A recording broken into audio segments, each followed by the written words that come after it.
শুক্রবারের দুপুরে আজ রামনবমী, আমাদের সব ভেজ রান্না হয়েছে। এই পুজো টুজো করে তারপর ভেজ খাবার খাবো। ভেজ থালি হয়েছে আজকে, কিছুই না, সাধারণ খাবার। এই দেখুন, আপনারা সবাই দেখুন, এই সাদা ভাত, এক হাঁড়ি সাদা ভাত হয়েছে। এরপরে হয়েছে এই বেগুন ভাজা, তারপরে হয়েছে তিতের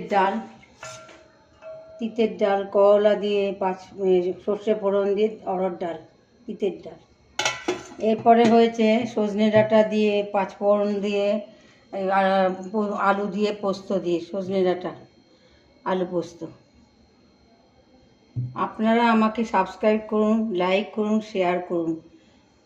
হ্যাঁ বন্ধুরা, ঠিক আছে, বাই বাই, ভালো থেকো, সুস্থ থেকো।